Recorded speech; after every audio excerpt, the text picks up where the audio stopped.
staff and members of the DA's office. We have great trust in Sheriff Tucker and the members of his office that guard and protect us.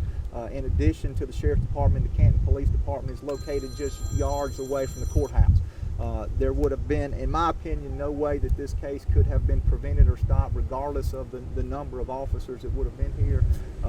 Sheriff Tucker and his people do a great job of providing a very secure place for us, for the judges, and for the public as they come and go from this building. So I believe that regardless of the number of officers here, that this case could not have been prevented based on what I know about it. You say he had been offered a plea bargain?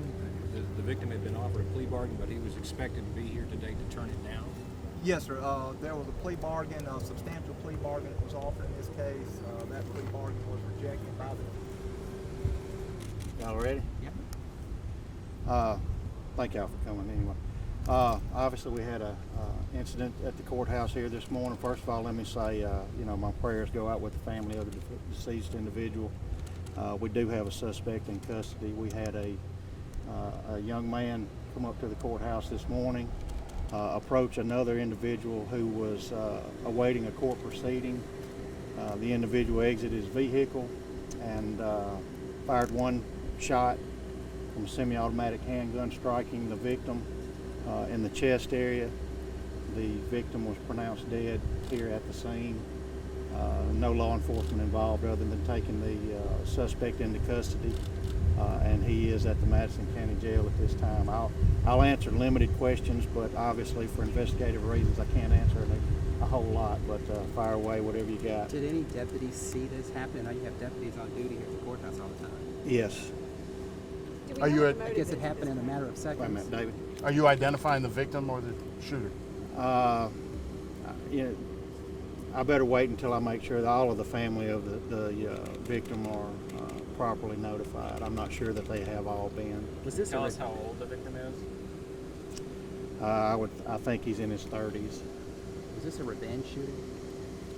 I can't speculate on why. I mean, that's a possibility, but we'll just have to wait and interview the suspect and get his statement and see what was on his mind. What kind of court proceeding was this that he was taking part in? It was a criminal proceeding before the circuit judge. Was the suspect caught here, or did he try to get anywhere on foot?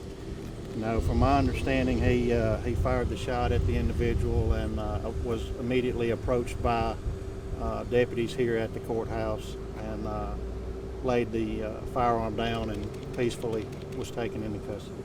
I noticed the deputies with the metal detector. What were they looking for? Shell casing? They're just looking for a shell casing, right? So you haven't found it yet? Not yet. Was that a drug case, that court proceeding? Yes, I think it was. Was any of the victim's family here with him? No, my understanding is the victim was here with his attorney. Does this situation raise questions about maybe beefing up security? I know obviously people who have the metal detectors get inside the courthouse, but this really gets close to home. You have judges and court officials going into the courthouse all the time. It's pretty close to home. Just the opposite. I think it points out that the security in place here is top notch. The individuals obviously were in the actual public outside of the courthouse itself. It could have been an extreme or a more expanded tragedy had it occurred in the courthouse, obviously, but the deputies did what they were supposed to do. They immediately took the proper action, and was able to take the suspect into custody without incident. I don't think you can ask for anything better than that. The shooting took place in the little courtyard right here? That's correct. All right, thank y'all. Thank you, Yeah, you Sheriff. want to say anything? I'll answer any questions if I can. You talk about the court case that the victim was taking part in? The victim in this case was charged by way of indictment with sale of a controlled substance and conspiracy to sell a controlled substance. He had a status conference on today's docket with a court date that was set later this month. So he was set to appear today before the judge. We expected them to announce that they were not going to accept the plea offers made by the district attorney's office, and we were going to prepare the case for trial. This defendant, the victim in this case, who was also a defendant in that drug case, is a habitual offender. He has prior felony convictions and was looking at a substantial amount of time if he would have been convicted at trial of these charges. What do we know about the suspect?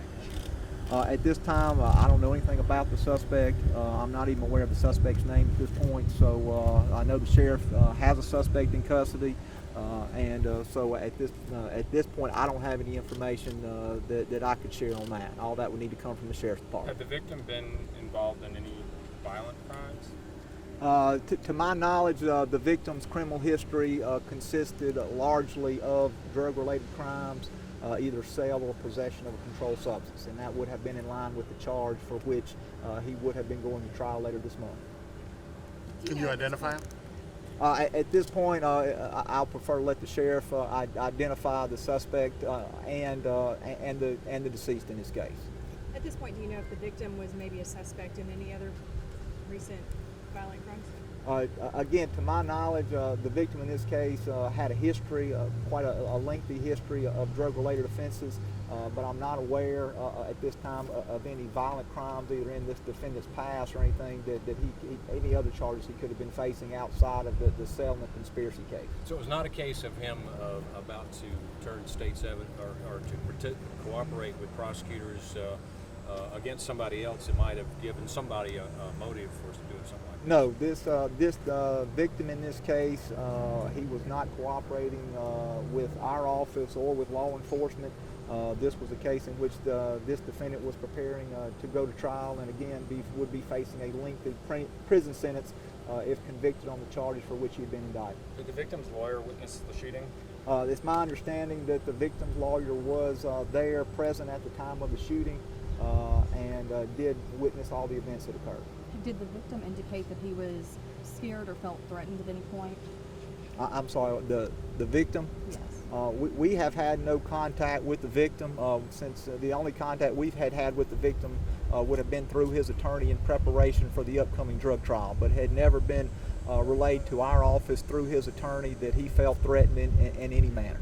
Who was the arresting agency on the victim, and I assume he was free on bond? He was on bond. The case, as I understand, is a case that was made by the Madison County Sheriff Department's narcotics unit. Who was his attorney? Rusty Willard represented the defendant, and he was present today at the time of the shooting. You say he would have gone on trial next month or later this month? Later this month.